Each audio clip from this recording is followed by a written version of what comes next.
What's up, everybody? It's your favorite show, Get a Bucket. I'm your host, Trey, and as usual, I hope you're all having a wonderful, wonderful day. Now, we're going to talk about, I know it's a lot of sports to talk about, actually. We're going to talk about the Unrivaled League. That's right, we're gentlemen, right? Well, I'm a gentleman. It's not we right now, but I'm a gentleman. So ladies do go first. I know the NBA All-Star game was here, right? We'll save that. The Unrivaled League, it's still taking place, ladies and gentlemen. I got to say this.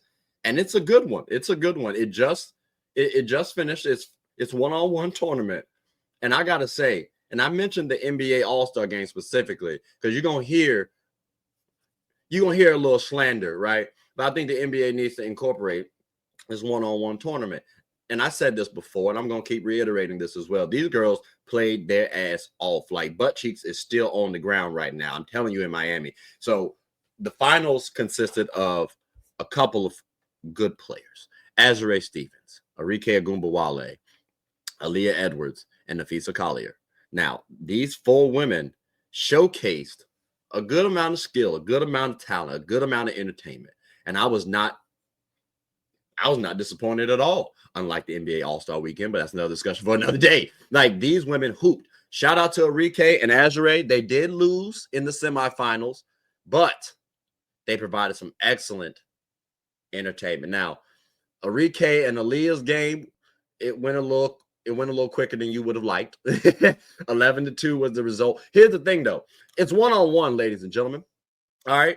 Arike Stevens and Napheesa Collier's also went 11-2. And the thing about one-on-one, you do have mismatches. Like Aaliyah Edwards, she's a little taller than Arike, like 6'3" to 5'8", 5'9". Like that's the comparison. The wingspan was like 78 to 77 inches, though. So I didn't know Arike's wingspan was that ridiculous. It's wild. So it was still a good game. I think a lot of people expected Arike to win, but in one-on-one, it's a little bit different. Again, the height disparity. We're talking a mean height gauge right there, like a point guard to a power forward, maybe center.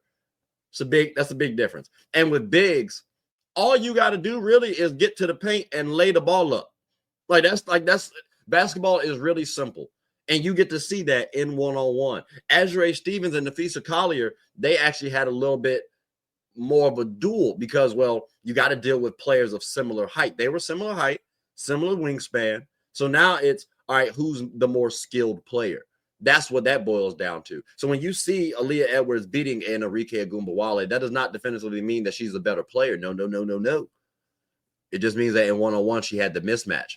Because Arike also, if she had snapped, she could have beat Aaliyah Edwards. Now the narrative's changing, right? People are probably saying, okay, either Aaliyah Edwards is lazy because she's a taller player. She should have been just backing her down. She was stupid. Not necessarily true, because in one-on-one, you could definitely snap and have a hot streak going, and all you need to see is one basket drop. So with this one-on-one tournament, ladies and gentlemen, this was phenomenal. And then the storylines that it created too, because it can lead into the next season for the WNBA. Aaliyah Edwards gets more love now. Arike Stevens, you start to recognize her a little bit more as a quality player. All of these players, you get to get a little bit more notoriety. And I love that. It also puts a little bit more spotlight on them next season. Like Aaliyah Edwards, if you have a slump, people are going to be wondering, hey, bro, what's going on with you? You know what I'm saying? Or if Arike Stevens pops off, hey, we're gonna tie back to the Unrivaled League. So I love the Unrivaled League in the one-on-one tournament, and I hope that the NBA has the balls to actually incorporate that into their own agenda. But for the final matchup, because each round up until the final matchup was one game. In a one game, anything can happen, ladies and gentlemen. The finals, though, it was the best of three. That means you got to win 2 games out of 3 in order to win.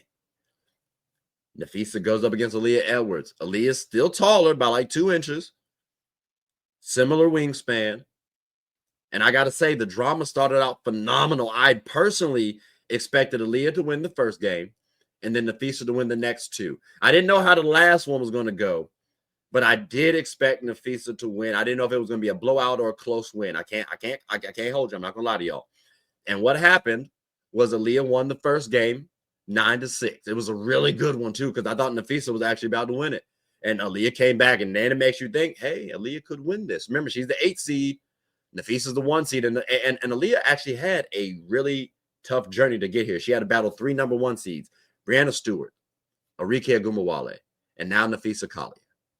And she's up 1 game over Napheesa Collier. Imagine if it was just a 1-game final. She wins, based on this at least. Next game, Napheesa dog walks her a little bit, 9-4. She comes back. It was kind of definitive too, because Aaliyah took the lead early. So you think, oh man, it could be over. And then, like I said, it was drama. But Napheesa did come back. So now we tied 1-1. Ladies and gentlemen, that next game was so like, oh my God. You saw the difference in the players. There's talent versus experience. And Napheesa wins the final game 8-0, and the experience literally took into play. The fatigue factor set in for Aaliyah Edwards. And in one-on-one, you get to analyze players a lot better than in 5-on-5. You can't hide in one-on-one like you can in 5-on-5. You actually have to play defense. You actually have to give effort. You have to be able to get a bucket. So I love this one-on-one game, this one-on-one tournament. The finals was bumping.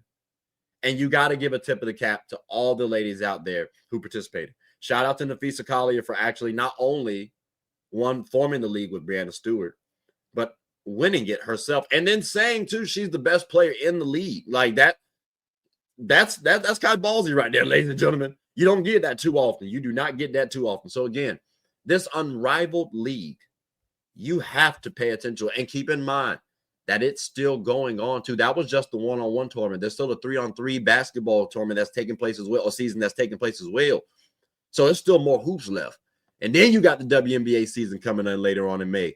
Oh my gosh, it's a good time for women basketball.